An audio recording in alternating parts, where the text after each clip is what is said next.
et bienvenue sur Android MT. Aujourd'hui, nous vous proposons une rapide vidéo de prise en main de l'Arcos Gamepad 2, ainsi qu'une présentation de l'application Mapping Tool qui est intégrée nativement à l'appareil. Pour rappel, la Gamepad 2 c'est une tablette console qui tourne sur Android 4.2 Jelly Bean. Cette dernière a été commercialisée en fin d'année dernière pour le prix de 179,99 €. Au niveau des spécifications techniques, on retrouve un processeur quadruple cœur cadencé à 1,6 GHz, 2 Go de RAM, ainsi qu'un espace de stockage qui s'élève à 8 Go. Heureusement, cet espace de stockage est extensible via microSD jusqu'à 64 Go. La tablette console embarque un écran HD de 7 pouces IPS qui affiche une résolution de 1280 par 800 pixels. Pour rappel, la Gamepad première du nom était pointée du doigt de ce côté-là, car son écran, peu lumineux, proposait une résolution de 1024 par 600 pixels. D'autres efforts ont été faits par le constructeur français Arcos, notamment au niveau de l'autonomie de l'appareil et de la réactivité des contrôles. Si vous voulez avoir plus d'informations sur la Gamepad 2, je vous invite à faire un petit tour sur Android MT pour en savoir plus.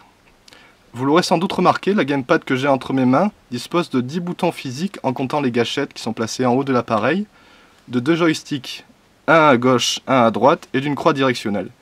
Bien évidemment, il y a un bouton Select et un bouton Start. Passons maintenant à la présentation du Mapping Tool, cet outil maison développé par Arcos qui vous facilite l'assignation des contrôles pour vos différents jeux.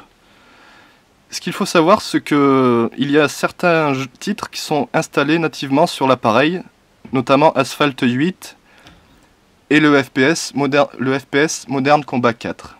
Voilà, je lance une petite partie de Asphalt 8. Vous avez remarqué au lancement du jeu, les commandes vous sont expliquées sur un schéma qui représente la Gamepad. Vous n'aurez donc pas besoin de configurer vous-même les commandes grâce au Mapping Tool, tout est déjà fait par Arcos. Bien évidemment, si les commandes qui sont assignées d'office ne vous conviennent pas, vous pouvez les modifier via les paramètres du jeu. Voilà, je lance ma petite course. Au niveau des contrôles, sur ce jeu, j'accélère à droite avec la gâchette, je freine à gauche avant les virages pour faire des dérapages avec la gâchette gauche, et je m'oriente grâce au joystick gauche. Le bouton B, ici, vous permet de lancer le boost. Malheureusement, là, je n'ai pas de boost à ma disposition. Je vais essayer de faire une séquence parfaite pour vous montrer. Hop là, on m'a envoyé dans le décor, c'est pas grave. Allez hop, je détruis un objet. Non, toujours pas de boost, c'est dommage. Vous voyez donc, je n'ai pas besoin de configurer moi-même les commandes, car tout a déjà été pensé par Arcos. Voilà, ah ça y est, je vais pouvoir montrer le boost. Ah non, toujours pas. Voilà, vous voyez, j'appuie sur B, j'accélère. Voilà. Je vais maintenant passer à un jeu qui n'est pas configuré nativement. C'est le cas par exemple de Dungeon Hunter 4, qui a la particularité d'afficher une nuée de boutons tactiles sur votre écran. C'est dans ces cas-là que le Mapping Tool se révèle intéressant, car il vous permet de jouer sans avoir à toucher votre écran, mais en utilisant les boutons physiques mis à votre disposition par la Gamepad. Voilà, je lance ma partie. Petit temps de chargement.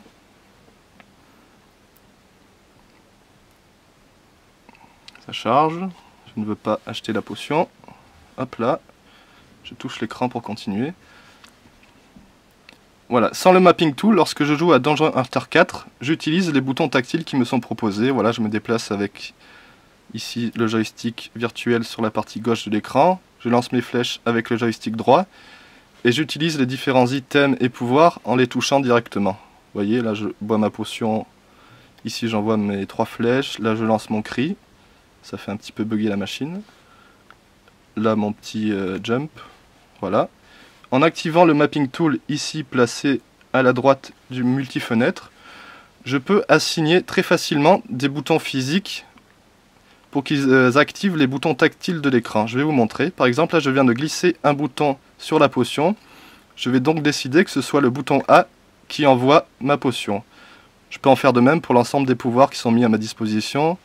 Ici pour l'espèce de jump, là pour les 3 flèches, je vais décider que ce soit la gâchette droite qui envoie mon cri. Et bien évidemment, vous pouvez faire de même pour les joysticks pour contrôler votre personnage. Ici, hop là, le joystick droit pour les déplacements. Ici, hop là, ça marche plus. Oui, ça marche. Le joystick droit pour envoyer les flèches. Voilà, vous pouvez évidemment ajuster la taille du joystick et valider avec le bouton A. Et voilà, vous remarquerez que je me déplace sans toucher l'écran, que j'envoie mes flèches avec le joystick droit, que j'utilise mes différents boutons, mes différents pouvoirs en agissant sur les boutons physiques de la gamepad. Voilà, ici ça réagit de manière un petit peu bizarre, parce que je n'ai pas configuré convenablement le gamepad. Ce qui est vraiment dommage en fait, c'est qu'on ne puisse pas faire disparaître ces boutons tactiles qui envahissent un petit peu mon écran une fois les boutons physiques configurés. Alors ce qu'il faut savoir, c'est que ce mapping tool peut être utilisé aussi pour jouer à des vieux jeux, notamment en utilisant des émulateurs. Ici je vais lancer RetroArch, qui est un émulateur qui vous permet entre autres de jouer à des vieux titres de Mega Drive ou de Super NES. Voilà, je choisis mon jeu dans mon répertoire, où je les ai rangés dans la partie ROM. Par exemple, Shinobi sur Mega Drive. Hop là, je lance le soft, je choisis l'émulateur. Et vous voyez, comme sur Donjon Hunter 4, il y a une multitude de boutons tactiles. Plutôt que de m'embêter à agir sur mon écran, je vais décider d'utiliser le mapping tool pour assigner chaque bouton tactile à un bouton physique. Hop là, c'est parti. Le bouton L, ça sera évidemment la gâchette gauche. Le bouton R, la gâchette droite, etc. etc. La croix directionnelle ici, c'est un bouton, hein, c'est pas un stick. Hop là, gauche, bas, droite.